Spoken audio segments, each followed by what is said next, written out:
No. No, stay where you are. Do not break the stillness of this moment. For this is a time of mystery.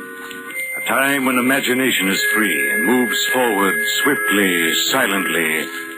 This is the Haunting Hour.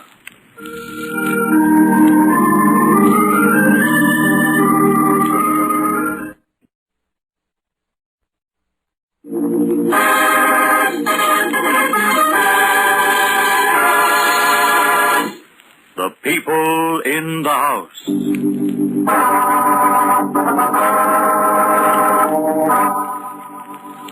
All houses have their secrets, and the house on East 67th Street in New York was no exception. Its rooms had seen the births and deaths of 7 generations of Thatchers. And now they look down with despair upon the 3 people living within its walls. Evans Thatcher III, his son Kendall, Kendall's lovely wife Margaret. For evil and hatred stalked the rooms and took you by the throat when you entered the house. It was polite and hidden, but sinister, and present so strongly that you felt you could reach out and touch it.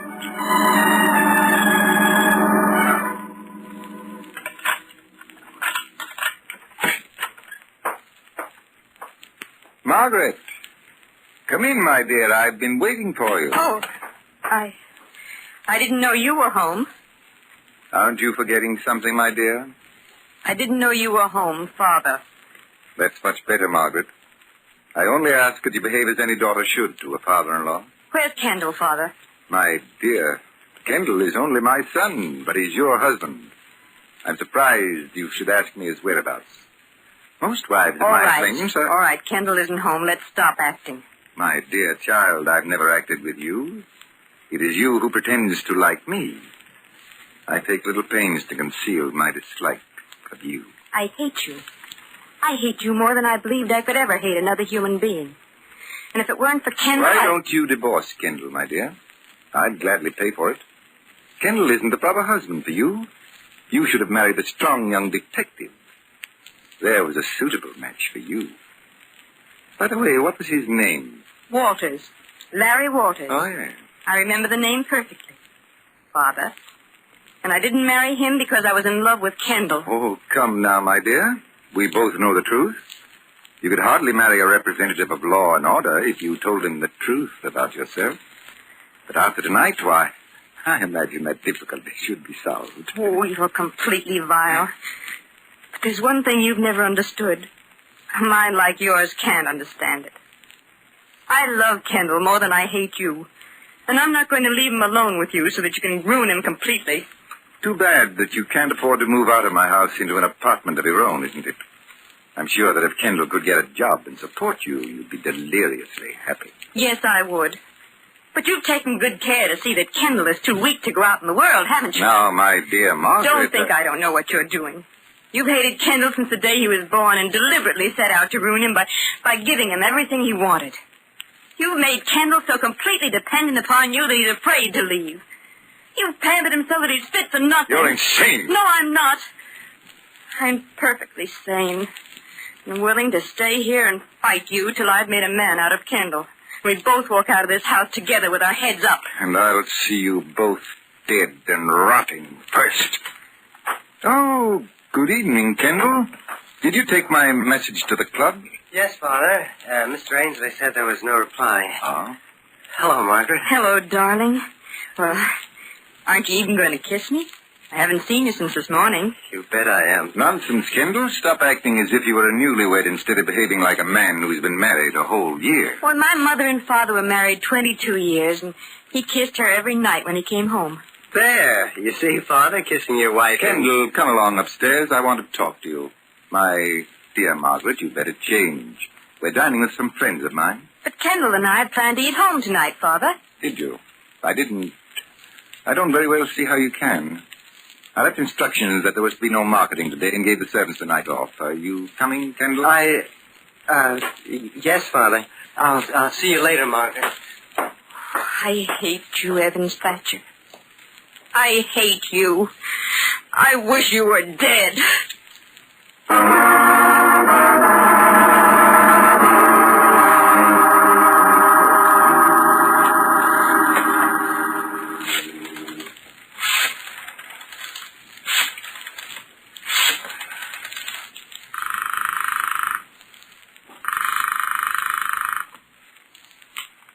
Hello?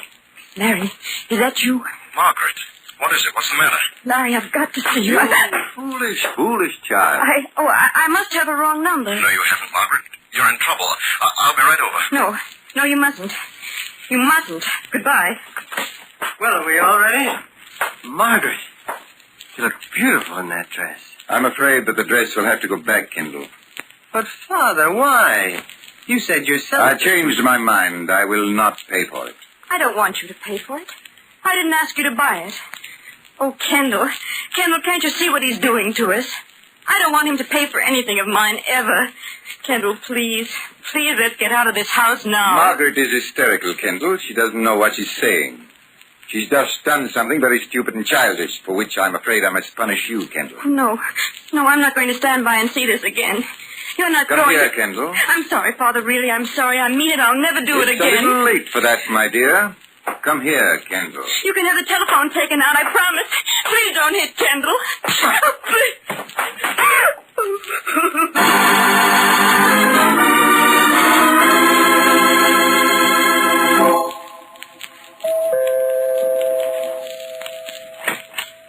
Mr. Thatcher? Oh, come in, Mr. Walters.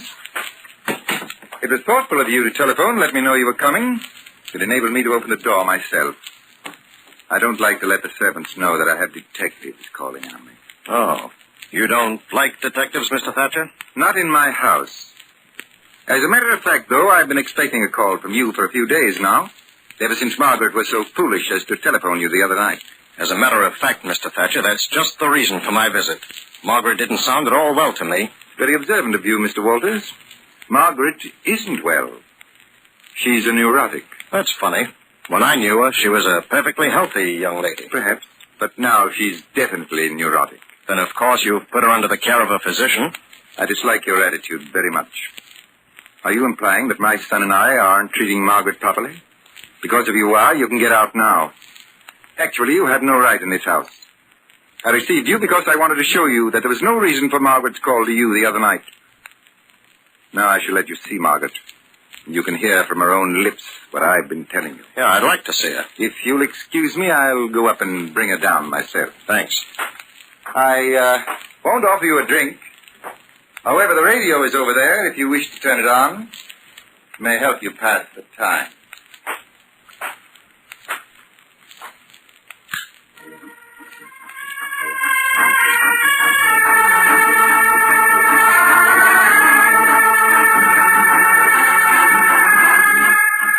We interrupt this program of dance music to bring you a special bulletin.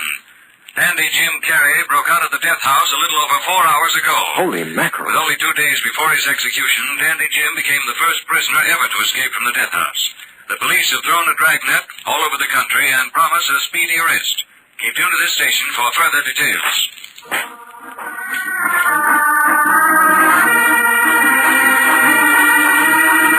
Here he is, Margaret. Please tell him how you feel. Hello, Margaret. Hello, Larry. I don't know what was the matter with me. I was just upset and nervous. That's why I called you, Larry. Yeah, that's what Mr. Thatcher told me. Now, look here, Walters. I've stood for a lot from you because you were a friend of Margaret's. But I'm telling you, I'm not going to stand for any more insinuations. It won't do either Margaret or Kendall any good at all. Remember that, Margaret. I'm not insinuating anything, Mr. Thatcher, but I'm not a fool. I know darn well that Margaret called me for some reason, and I don't believe a word of what you're saying. All right. You've succeeded in making me do something that's very painful both to me and Margaret. Please go, Larry. Please. I don't need your help. I don't want it. Don't worry, Margaret. I promise you that this won't affect Kendall at all. Now, Mr. Walters, here are the facts. Margaret's made a very good marriage. Yeah, I know. Exactly. Exactly. A girl in Margaret's position has no right to expect to marry my son. You see, Mr. Walters, my son was brought up with everything in the world he wanted. His for the asking. Margaret, on the other hand, had a much different life. Much different. You mean that she wasn't spoiled? That and other things. If I did spoil Kendall, Mr. Walters, it's only natural. When a child's mother dies at the birth of a child, and a man has to be both father and mother, his son is apt to be indulged. Or hated. Have you ever heard of Dandy Jim Carey, Mr. Walters? Of course. He's in the death house now, awaiting execution. You didn't know that he was Margaret's brother, did you? Oh. You see what your insinuations have made me do, Mr. Walters. Uh-huh. I see. But it may interest you to know that Dandy Jim escaped from the death house 4 hours ago. What? Thank heaven. I think that's your phone. I'll answer it. I wouldn't dream of it, my dear. I'll go. Margaret, why didn't you tell me? I can see you're in a jam. Let me help. I can't, Larry. Just leave me alone. It's best that way. Hello? Believe me. Hello. Hello, answer there. But, Margaret, I only want to help. Believe me. Evidently a wrong number. Yeah. You seem to have a lot of them around this house. And now, Mr. Walters, I think there's nothing more for us to say to each other, so... Good night. If you want me, Margaret. She'll know where to reach you. Good night, Mr. Walters.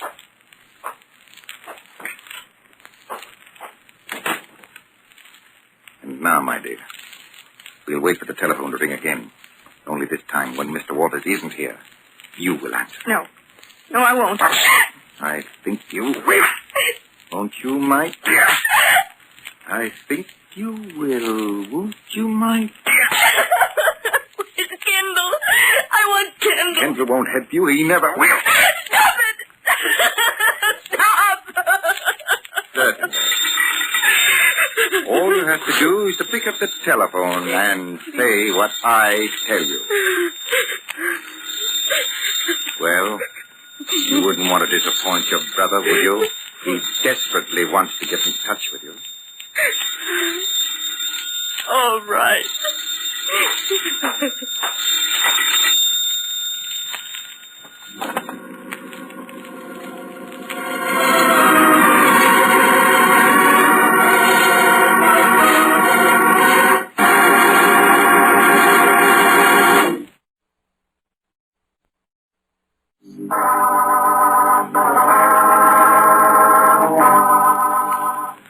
And so the drama that was touching the lives of the people in the house on East 67th Street came swiftly to its violent conclusion.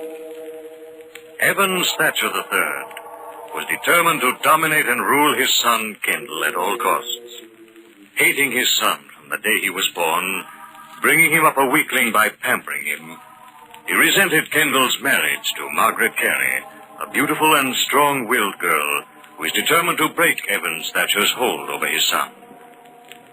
Only Margaret had a brother, Dandy Jim Carey, who had escaped from the death house, and is even now trying to get in touch with her, while she sits on a bench in Central Park waiting anxiously for Kendall.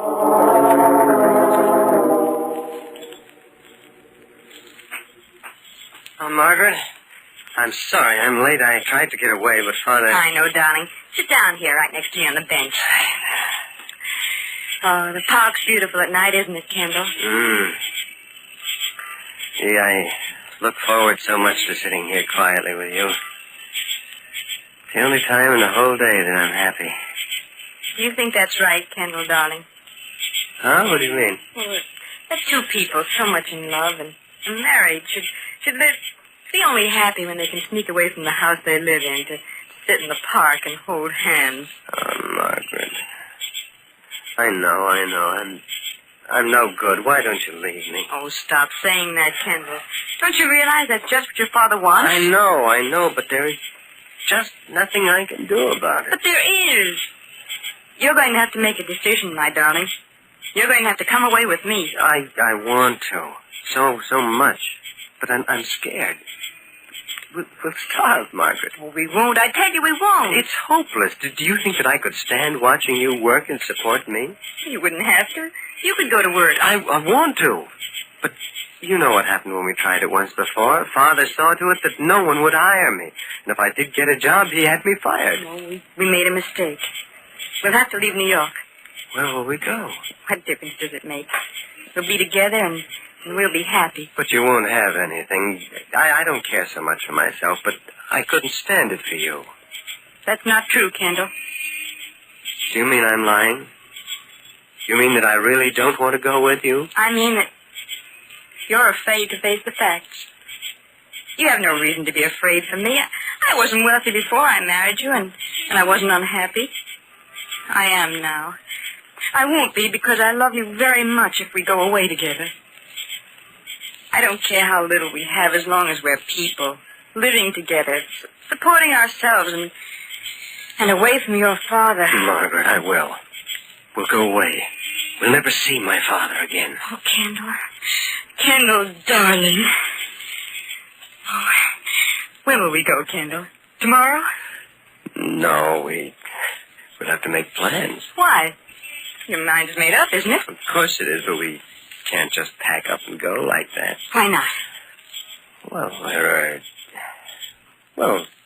there are things to do. We have to find a place to go, get the tickets. We'll go down to the station and get on the train. What difference does it make where we go? But we can't rush. Maybe... Oh. All right, Kendall. I have an appointment now. With whom? Your father and my brother. I don't suppose you want to come with me. No. I think it's better if I stay out of this. Yes, Kendall. I guess I have to face it. I think it's better if I stay out of your life, too. Permanently. Margaret. Yes, Kendall. I love you very much, but you'll never break away from your father. As he told me, you've done too good a job. Well, you talk as if Father were deliberately You trying don't see it. You'll never see it. Goodbye, Kendall. No, Margaret, wait. Wait!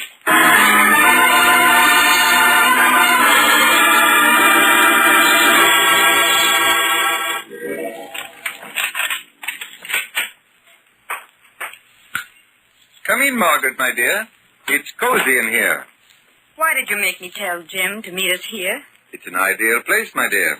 Who would ever think of looking for an escaped murderer in the Castle Chess Club? Are you going to help him get away? Question is premature, my dear. This reunion between beautiful sister and doomed brother appeals to my sense of the dramatic. That is why I brought you to the Castle Club tonight. I hope you realize the honor I've conferred upon you. The first woman ever to set foot in the Castle Chess Club. That was your idea, wasn't it? You're the president of the club, and you made them put that rule into effect. Why, yes, my dear. Now that you mention it, it was. You see, I don't believe that a chess club is any place for a woman. That isn't the real reason. You hate women. You've hated us all ever since your wife died. And that's why you hate the son you think caused her death. Shut. Silence. Shouting doesn't change anything. I'm right. That's the explanation for you and everything you've done. You're impudent. And you shall pay for it. I don't care. I'll do anything you want if you'll only help Jim get away. Do you realize, Margaret, that you're asking me to break the law? Aiding an escaped criminal? Stop it. I know all about you. How do you think I met Kendall? It was through Jim, of course. I knew that you were the leader in all the crooked business that Jim was doing. I begged him to stop, but he wouldn't. Thank you for being so frank. I often wondered how much you knew about me. And I know that it was your fault Jim killed Mr. Merritt. Rather a bold knock for a man who's hiding. Open the door. Your brother will be glad to see you. Kendall. What do you mean by coming in here? I thought that you should know that... Well, I followed you. You followed me? For what reason? I specifically told you I not... noticed Larry Walters following you, too, and I thought maybe there was some trouble. Well, it was very thoughtful of you, Kendall. Very thoughtful indeed. But as you see, there's nothing wrong. Margaret and I were just having a little chat.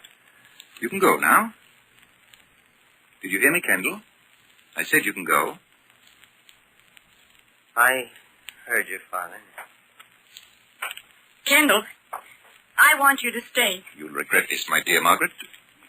Go home, Kendall. If you won't do as I ask, then I want Kendall to stay. I hope you heard what Margaret just said, Kendall. A deliberate attempt to blackmail your father and to do something unlawful. Well, I'm not... It's time you knew the truth, Kendall.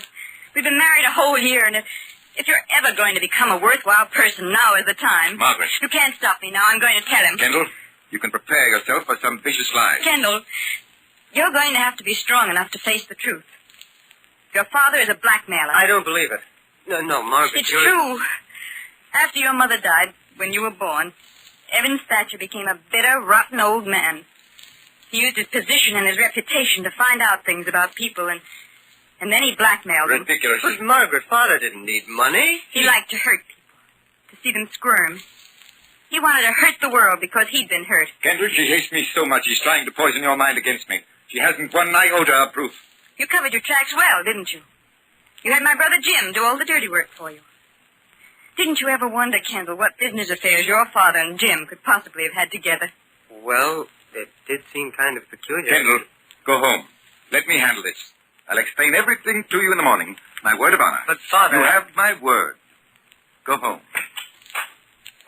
Hello, everybody. Well, this is a nice little family gathering. Jim! Stay where you are, Jim. Stay right where you are, or this gun might go off. Go on, Kendall. Get out. No, I'm staying. I want to hear all of this. Yeah, tell your son how you double-crossed me with Merritt. Shut up. Why? What have I got to lose? If you don't kill me, the cops will. But why don't you tell your son how you made me pack a gun when I went to Merritt's and how you knew he'd have one, too? So it's true. Margaret wasn't lying. You are an evil old man. One more step, Jimmy, you'll be dead. Jim, wait. Mr. Thatcher will help you to get away. Too late now, sis. But he could have helped me. He folded. And I kept my mouth shut in court for him. Now we'll have the truth. You didn't accuse me because no one would have believed you. I was too careful. What's the difference? First I'm going to kill you, and then I'm going to die happy. Now get out of my way, Kendall. Stand back, Kendall. He's not going to hurt me. I'm going to kill him. I won't be blamed for it. He's an escaped convict. I'll tell. I swear I'll tell. I'll tell the police just how it happened. You're not going to be alive to tell anyone anything. Kendall, stand back. You're not going to shoot, Father, or you'll have to shoot me first. Get out of my way. Are you crazy? No, Father. Just seeing you as you really are. I'm growing up, Father. You idiot! These fools can ruin me. I'm going to say that Jim killed Margaret. Then we took the gun away from you, but I had to shoot him in self-defense. All right, hold it. Everybody reach. Oh, thank heavens you come, Walters. You can arrest this convict. And you, Mr. Thatcher. Now I know why you dislike detectives. Drop that gun. Come along, Jim. Give me that gun, Thatcher. Give it to me. Break it up. Break it up, you two. All right. Here, take this.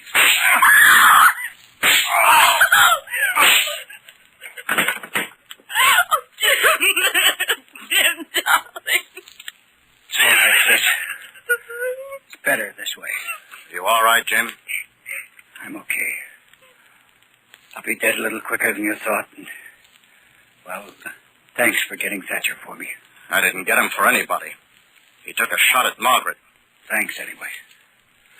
Now Margaret will be all right. Won't you, sis? You mean we'll be all right, Jim? Kendall and me. That's right, Jim. Don't you worry about Margaret. We'll be really together now.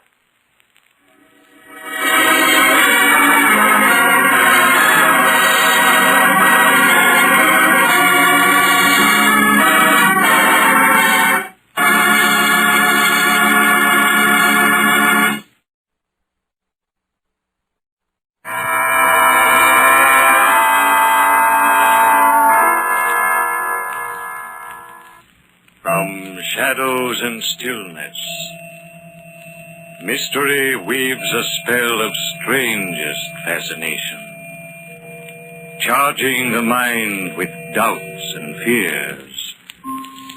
For mystery is a strange companion, a living memory in the haunting hour.